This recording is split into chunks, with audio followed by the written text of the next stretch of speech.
The cost of others. Miss seeing us. Have you ever had someone in your life who called you names? They may be calling you the same name over and over again. Are you stupid?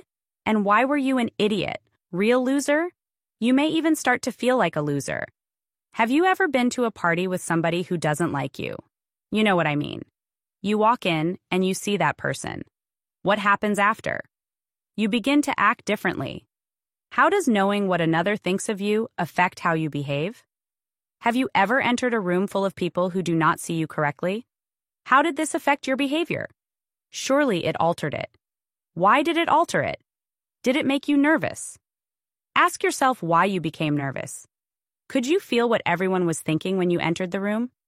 Consciously, you may not have registered it, but subconsciously, you did feel they were all thinking one thing, and it was not in alignment with who you really were. Maybe they thought you were weird, strange, didn't fit in for whatever reason, or maybe they all knew something about you, or thought they knew something about you. These scenarios demonstrate the awkwardness that comes from these types of moments. We forget social media is no different. When we fragment our souls and put pieces of ourselves out as misrepresentations that do not fully encompass us, or give us context to the humans we are recruiting, we sell personas to the human minds around us. This is no different than the scenarios children have growing up. The only difference is you were in a physical room or on a physical playground with these other children. What happened afterwards? How does it feel to know others see you in a way that is not the way you are? Would you begin to act differently? Maybe on a subconscious level, you made an alternate behavior to sit in. What is it that you feel when you are in a room and people think something and you know they think something that's not true of you? Have you ever been in the presence of somebody who doesn't like you? How does that feel? You know? You know what I mean. We've all been around these fake people. We've all been around great pretenders, and even the best pretenders are often felt in the gut. What is it that puts you off about this scenario? Is it that they are not portraying accurate emotions, meaning they are only acting happy towards you and loving or friendly? Or is it much deeper than that? Could it be, do you know they do not like you?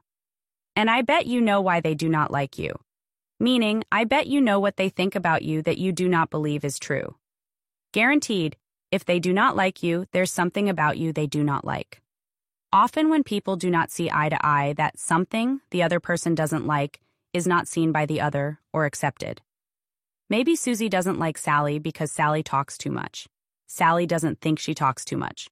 Brandon doesn't love spending time with Mark because he feels that he repeats everything he hears. Mark doesn't think he overshares at all. The basis of not liking a person begins with not liking something about them. Nobody doesn't like somebody over nothing. There is always a reason behind not liking somebody. Most people would believe the reason they were upset in the presence of these people is because they are not acting authentically. They know they do not like them, yet they are being nice to them. They believe the reason they are upset and the reason they do not like being around them, the reason they hate running into that person, is because they are fake in emotion. I would argue it has nothing to do with emotion at all. Your issue with these people and these sorts of interactions has a root that upsets you, and that root is not being in agreement over who you are as a person. Likely you love yourself. Likely you think highly of yourself. When you are around people who you know do not like you, your gut is lighting up from self-love.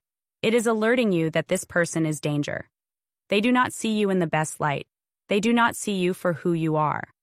The alarm is going off in your gut not because they are smiling, and you know they are thinking differently. Your alarm is going off because they reject who they think you are as a person. The rejection that decides fashion interaction is happening on a deeper root level. The soul's greatest need is its greatest security, to be understood. When it is misunderstood, the soul will experience a match rejection, and the alarm will go off to warn the mind. Your soul doesn't care, they are smiling at you, so I will not accept being around people who do not share the same truth about who I am as a human. Lesson complete. Continue to the next lesson.